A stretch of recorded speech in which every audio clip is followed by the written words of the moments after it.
इस्लामाबाद में ईरान ऐं अमेरिका जूं ॻाल्हियूं थींदियूं। इसराइली मीडिया जो वॾो इंकशाफ। इसराइली मीडिया जी रिपोर्ट मूजिबि अमेरिका ऐं ईरान जे विच में अहम ॻाल्हियूं हलंदड़ हफ़्ते जे आख़िर में इस्लामाबाद में थियण जो इम्कान ज़ाहिर कयो पियो वञे।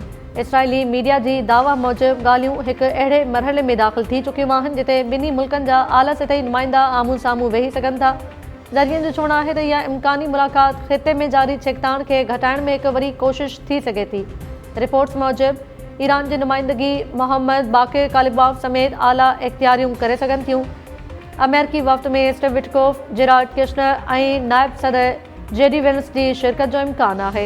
इन खां अॻु अमेरिकी सदर डोनाल्ड ट्रम्प बि इशारो ॾेई चुको आहे त ईरान सां राब्ता जारी आहिनि।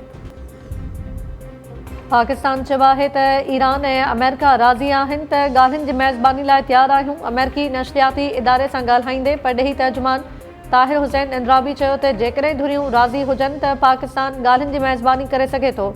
इन ॾस में पाकिस्तान मेज़बानी लाइ हर वक़्तु तयारु आहे। परॾेही तर्जुमान मूजिबि पाकिस्तान ख़िते में छिकताण जे ख़ात्मे ऐं सिफ़ारती हल लाइ पंहिंजो किरदारु अदा करण लाइ तयारु आहे। इन लाइ धुरियुनि जी रज़ामंदी ज़रूरी आहे। ज़रियनि मूजिबि परॾेही तर्जुमान जो इहो बयानु अहिड़े वक़्तु साम्हूं आयो आहे जॾहिं ॻाल्हियुनि जे मामले ते अमेरिकी सदर ऐं ईरानी क़यादत जे बयाननि में तज़ाद नज़र अची रहियो आहे। सदर ट्रम्प दावा कई हुई त गुज़िरियल ॾींहं में अमेरिका ऐं ईरान जे विच में ॻाल्हियूं थियूं ऐं अहम नुक़्तनि ते इतफ़ाक़ थियो। आलमी ख़ाबरू इदारनि तस्दीक़ कई आहे त अमेरिका ऐं ईरान विच में ॻाल्हियुनि लाइ पाकिस्तान, तुर्किया ऐं मिस्र मुतहरिक किरदारु अदा करे रहिया आहिनि।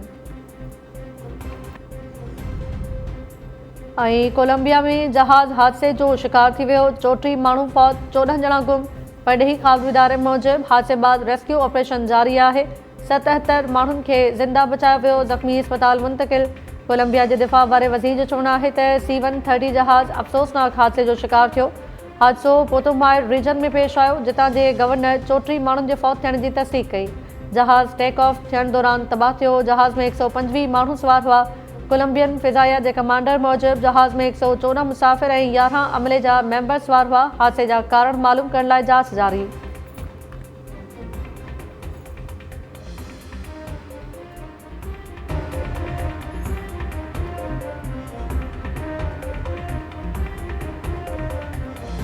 अस्सलाम वालेकुम नाज़रीन, टाइम न्यूज़ सां गॾु आऊं आहियां ताहिरा वज़ीर।